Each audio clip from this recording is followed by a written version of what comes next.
Bien, entonces nosotros dejamos considerando a partir del diferencial de la aplicación normal de Gauss en un punto P. Vamos a hacer así.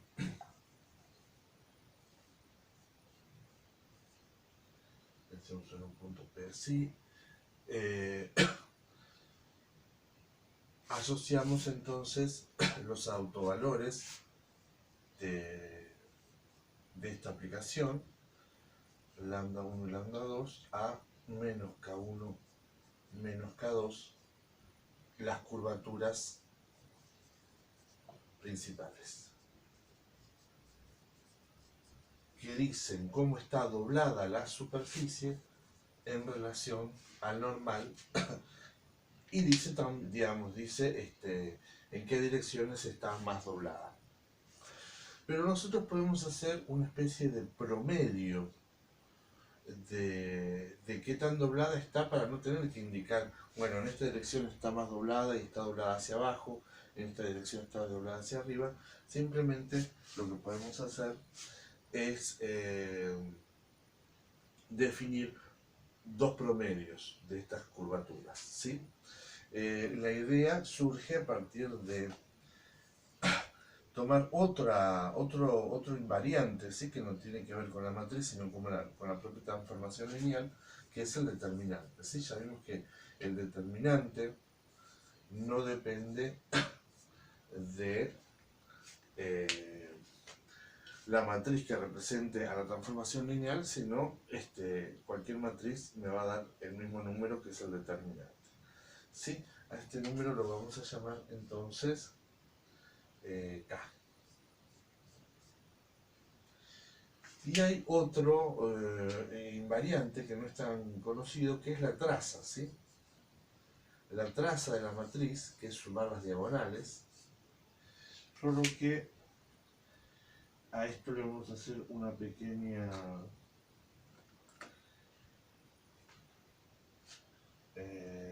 modificación. Vamos a poner menos la traza dividido 2 y esto lo vamos a llamar H.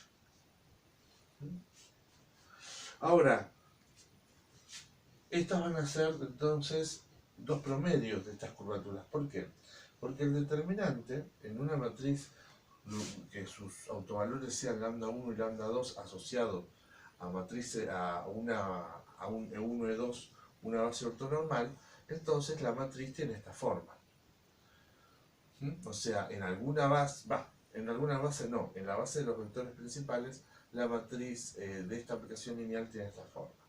Entonces el determinante se calcula, en este caso, multiplicando los elementos de la diagonal, porque afuera son 0. Entonces el determinante es K1 por K2. Y la traza en este caso, bueno, en este caso entonces la traza va a ser lambda 1 más lambda 2, ¿sí? Ahora bien, ¿por qué este menos acá? Porque nosotros con este menos lo que hacemos es entonces decir que esto es menos lambda 1 menos lambda 2 dividido 2. Y el opuesto entonces de lambda 1 es justamente la curvatura. Entonces tenemos K1 más K2 sobre 2. O sea, esta H, que se va a llamar la curvatura media, es el promedio de las dos curvaturas. Y acá esto entonces es menos K1 por menos K2. En definitiva entonces es K1 por K2. La multiplicación de las dos curvaturas se va a llamar curvatura gaussiana. Y bueno, entonces va a ser el producto de ambas curvaturas, ¿sí? Bien, entonces aclaremos que esta es la curvatura gaussiana. Entonces esta de acá es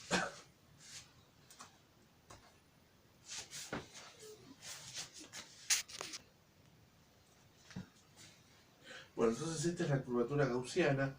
K, que le vamos a agregar el punto, porque esto depende del punto donde estemos, por supuesto, y esta es la curvatura media H, que también depende de P. La curvatura gaussiana va a ser una curvatura que no solamente nos va a decir un poco de cómo está doblada la superficie dentro de R3, sino que nos va a decir, sino que va a ser la curvatura que pueden llegar a medir los habitantes bidimensionales que viven adentro, ¿sí? Diferenciar un habitante bidimensional que vive dentro de la superficie con el otro habitante que vive sobre el plano tangente, con el cielo hacia la normal. Este es otro tipo de habitante que estuvimos estudiando estuvimos considerando para estudiar las curvaturas K1 y K2, ¿sí? En cambio, alguien bidimensional que vive encerrado en la superficie, entonces solamente va a tener acceso a la curvatura gaussiana. La curvatura media, en cambio, nos va a dar, sí, entonces, una noción bastante clara también de cuánto está doblada la curva dentro del espacio. Entonces, un plano, por ejemplo, va a tener curvatura media cero. ¿Sí? El plano va a tener curvatura media cero, ¿por qué? Porque no está doblado el plano dentro del espacio. Pero para un habitante del plano no tiene un mundo doblado, entonces la curvatura también gaussiana va a ser cero. En cambio lo podemos comparar justamente con el cilindro. En el cilindro, quien vive dentro del cilindro es lo mismo que vivir dentro de un plano. Esto ya lo discutimos porque el cilindro es el plano doblado.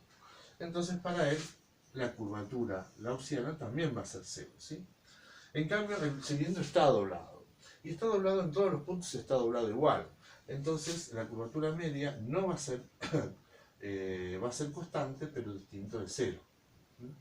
Y ahora vamos a ver, después vamos a ver si es positiva o negativa de qué depende. Ahora, ¿qué pasa con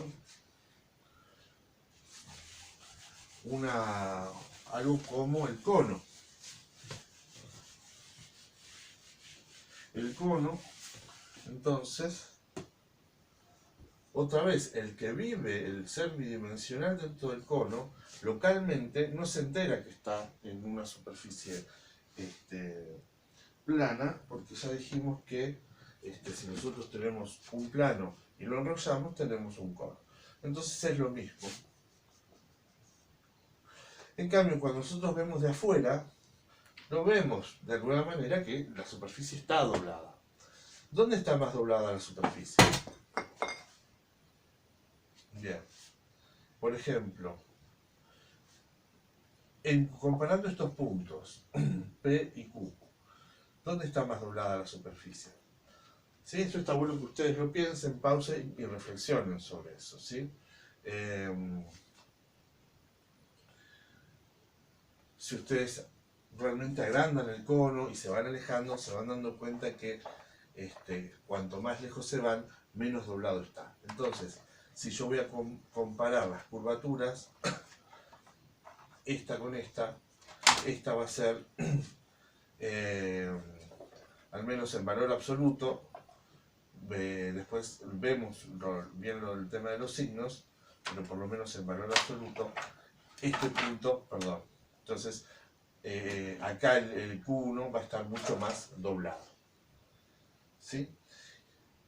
Entonces acá, bueno, es donde claramente no es constante.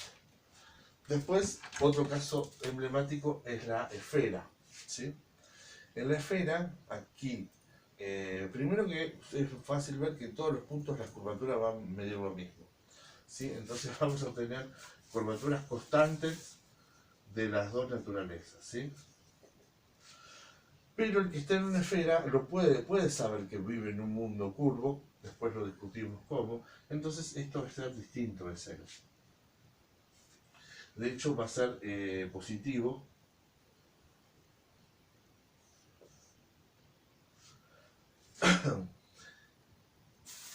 En cambio, acá también, evidentemente la superficie está doblada, entonces esto sí va a ser distinto de cero.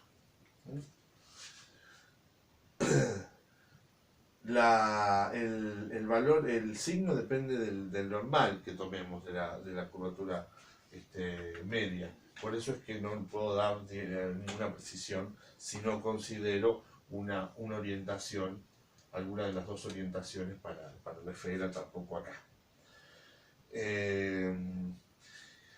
Y por último, existe ahora de constante, cada constante negativa, existe una superficie que se llama, justamente se le dice esferoide, que en realidad es una superficie de revolución,